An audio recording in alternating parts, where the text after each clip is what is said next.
এখন আবার রেডি হয়ে কোথায় যাচ্ছি সেসবই ভাবছো তো? সে সমস্ত কিছুই একটু পর জানা যাবে। তো এখানে টুকটাক একটু রেডি হয়ে গিয়েছি। আর আজকে আমি অনেকগুলো পালক পরাটা তৈরি করেছি। কারণ এসব খেয়ে দেয়ে এখন আমরা বেরোবো। তো এই তো অলরেডি বেরিয়ে গিয়েছি। আর আমরা এখন যাচ্ছি মুভি দেখতে। আজকে আমরা রাত্রের শো দেখতে যাচ্ছি। সে কারণেই ভেবেছি ডিনারটা সেরে বেরোবো।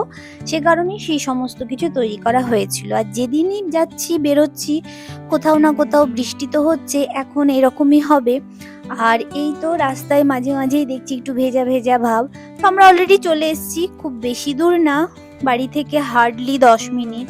তো এখানে যেহেতু সন্ধে সন্ধে হয়েই গিয়েছে সে কারণে লাইটও জ্বলে উঠেছে। আর নর্মালি আমরা উইকেন্ডে দিনের বেলায় আসি, কিন্তু যেহেতু সেই সময় ভিড়টা বেশি থাকে সে কারণে আমরা আজকে উইকডেজ দেখে তাও আবার রাত্রের শোতে এসেছি। আর ঢুকেই প্রথমেই যেটা কাজ, ছবি টবি তোলা, সেই সমস্ত কাজেই আমরা ব্যস্ত হয়ে পড়েছি। এই তো তারপর ছবি টবি তোলার পর এবার আমরা মুভি দেখতে ঢুকছি। আর বেশ ভেতরে অনেকক্ষণ কাটানোর পর বাইরে যখন বেরোচ্ছি দেখছি সামনেটা পুরোটাই ফাঁকা ফাঁকা, কারণ অনেকটা রাত্রি হয়ে গেছে। এই দেখো কতটা ফাঁকা।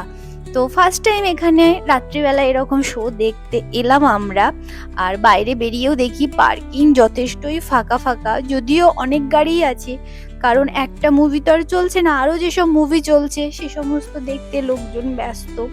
তো এখন ফেরার পালা। রাত্রেবেলায় ফাঁকাই ফাঁকাই বেশ ভালোই লাগলো, যদিও এখানকার রাস্তাঘাট সবসময় ফাঁকাই থাকে, কিন্তু রাত্রের বেলাটা আলাদাই একটা ভালো লাগা থাকে। আমার তো রাত্রেবেলায় ঘুরতে ভীষণ ভালো লাগে। তো এই ছিল আজকে আমাদের মুভি ডেট। দেখা হচ্ছে আবার পরে। ভালো থেকো সবাই, টাটা।